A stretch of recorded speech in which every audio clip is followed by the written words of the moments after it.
What's going on today, Internet? Selfish here with Retrospect. I was doing a review on some new custom firmware for the TrimUI Smart Pro when my dog went ballistic because there was somebody at my door. And that somebody was delivering another handheld that looks very similar to this one. It's the AYN Odin2 Mini. And we're going to do a quick unboxing and take a look.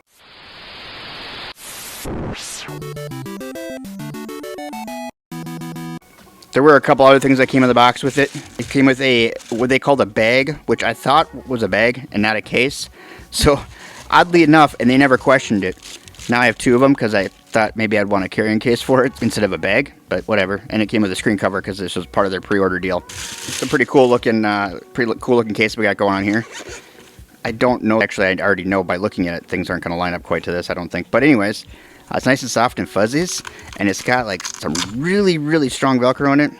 So it'd be nice to keep it in there so it's not bouncing around and what have not when it's in my backpack, which I carry with me pretty much everywhere. Well, it's more of a mantle. On screen cover, definitely going to need one of those. So we're going to get into this bad boy and see what it's all about. I suppose we could take a look at the box here real quick. This just shows I got a white model. If you got a white, you have a pro. That's kind of like the swaggy thing they did with these because they, for whatever reason, aren't selling the whites and the non-pros. And it's 12 gigs of RAM and 256 gigs of storage. I love their boxes, sort of. They remind me of the Retroid boxes. Well, I guess, you know, we always say they're the same company, right? But they have that same magnet to them. But AYN does it all the way down to the tape. So their seal tape even has AYN on it, which is kind of neat. I can't remember if Retroid does that or not. Oh, look, you can actually see the magnet button. Weird. All right, so we do just have our card here. This is going to be our paper accordion, which isn't an accordion like it normally is, but, you know, they got to be all swaggy and fancy. This just kind of goes over the features of the handheld and what have not in here. This is going to be another Snapdragon 8 Gen 2 processor. Exactly pretty much the same internal specs as the Odin 2 Pro. So I pretty much have two of the same handheld, just one's a little bigger than the other one. I've got some plans for my Odin 2 Pro now that the Mini has showed up, so we're going to do some modifications to that one finally. Similar to what we did with the Odin 1 Pro, we did some mods on that one as well. We're going to play with that one down the road. I ordered parts for it months ago. But this one does also have Wi-Fi 7 in it, which is kind of neat. That's our paper accordion, or in this case, our paper placemat. They do a pretty good job of packaging their stuff up here. We do have a AYN, I'm guessing, branded USB-C cable. Typically AYN stuff is branded and they look nice. It is same stuff as the other one, so the same exact cable that came in with the Odin 2, just a USB-C to USB-C branded cable. We'll definitely get some use out of that. And then you're gonna see what I'm talking about here real quick as I pull this out. It's gonna look a lot like the TrimUI Smart Pro.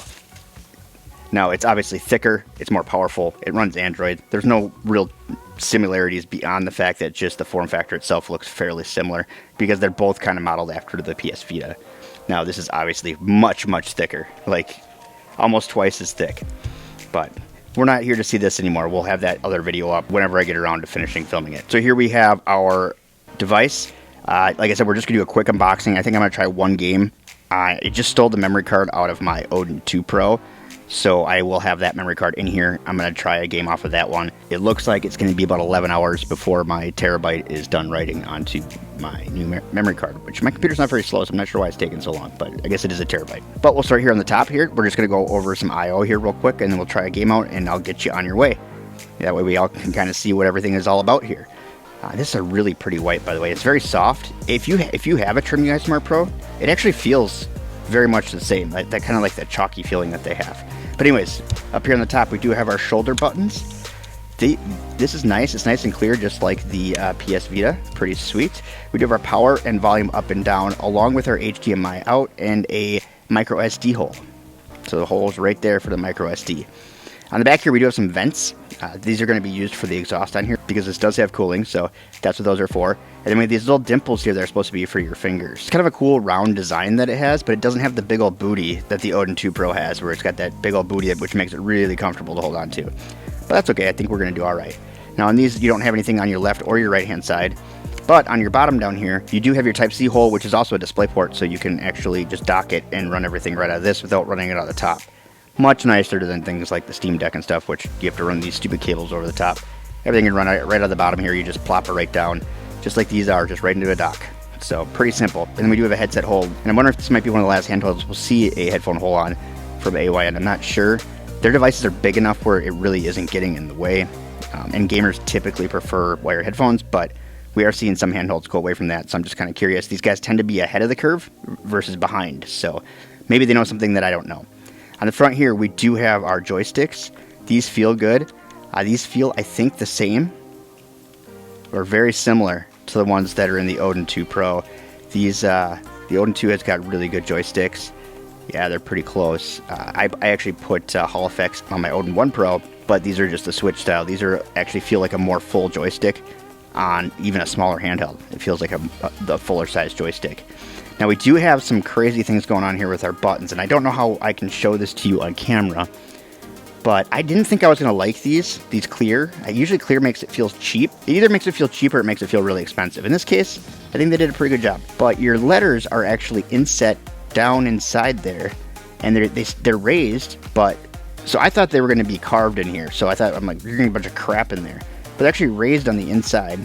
So it looks like they're sitting on a little aspirin, and they're raised above it, and then everything's cleared over the top of it.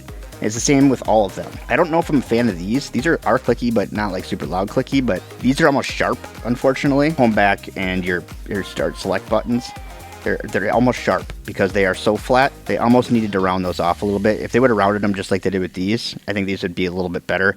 Now, granted, these aren't buttons that you're hitting all the time, so it really doesn't matter. Oh my god, this D-pad is going to be phenomenal.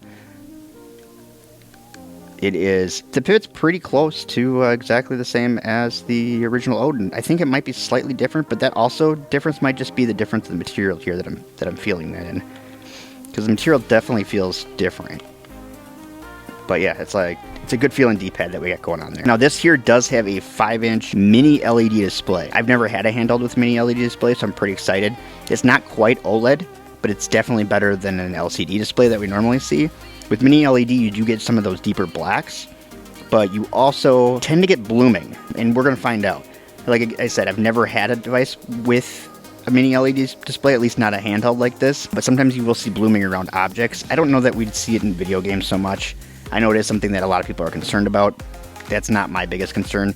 I really just want those rich blacks, and they're not going to be inky black, but your saturation's a lot better on a mini LED, so I'm pretty excited about that. I think I'm only going to test out one game here for you guys real quick, and that's just because this isn't going to be my review video. Again, this is just a quick unboxing video. But one game that I do test a lot on pretty much most of the handhelds I can play N64 is cruising. So we're going to try cruising on a different system using a application that we don't talk about a whole lot here on the YouTubes anymore. But we're going to see how cruising does on here in comparison to what it would do on like an N64 or something like that on a different handheld. On here it works great on N64. These are maxed out, so the Odin lines right now, the Odin 2 lines, the emulators can't keep up with the amount of power that's in them. So it's going to be a while before these are going to be outdated. So if you invest in an Odin right now, in fact, I don't know what they're going to do next year, which is maybe why they came out with the Mini to have another thing in their lineup. Yes, there are more powerful processors out there, but there aren't emulators that can actually use those processors. So as it stands right now, these are already out-processing anything that there is out there for emulation. Part of that is because Aether SX2 stopped, so the developer decided to not make Aether SX2 anymore. There is an Aether SX2, which is kind of an overlay of Aether SX2, but it's not getting a ton of expansion on development. It's just more building depth to what was already there. And then, obviously, Yuzu got shut down, but there is many forks of Yuzu.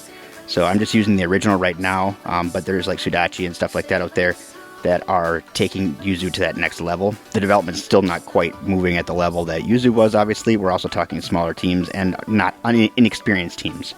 So it's going to be a while before emulation catches up to these things. Over a year ago, Ryujin said they were coming out with an Android app. If that happened, I think that would kind of push that side back into that. Then you might start looking at the newer generation Snapdragons, but right now, especially with the ability to put the Adreno tools and stuff like that on here, you really don't need anything else. And I'm going to show you that right here. So this kind of screws me up too, and you might notice this and you might not. And you can change this in the menus. You do have the ability, on top of like changing your performance, like right now I'm even in standard, I'm getting full FPS, but then you have access to your fan and stuff like that. I like to keep mine on smart, but you can do Odin style, you can do Xbox style.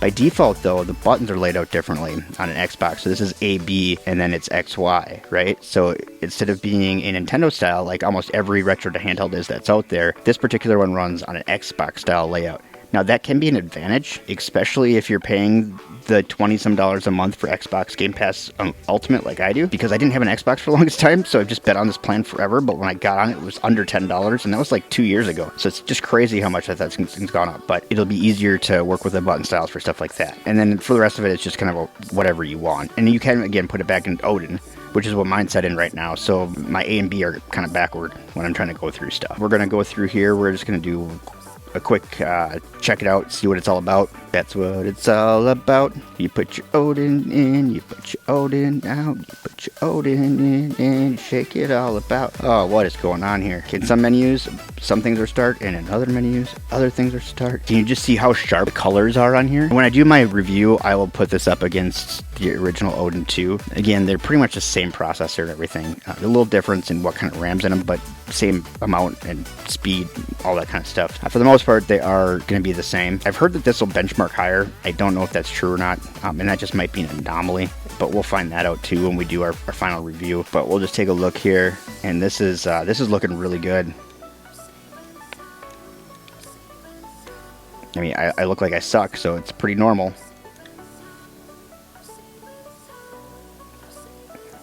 It's kind of nice with having a hard modded Switch now. I can actually take my games and put my games on pretty much anything. Don't have to get into that whole mixed Switch, nugget thing, whatever it was that was going on, that Nintendo's going after right now. Wheelies, yeah! So yeah, Cruisin's one of those games that on all the platforms, it tends to be one of the harder games to emulate. Now, Cruisin' World is easier than Cruisin' USA on N64, but they both are pretty difficult for emulation. So we see that on here as well with the Switch side, and everything seems to be going pretty good here. So I think that's a pretty good indicator. Now, I'm not even noticing the blooming so much on this, and that might just be because of the contrast of the colors.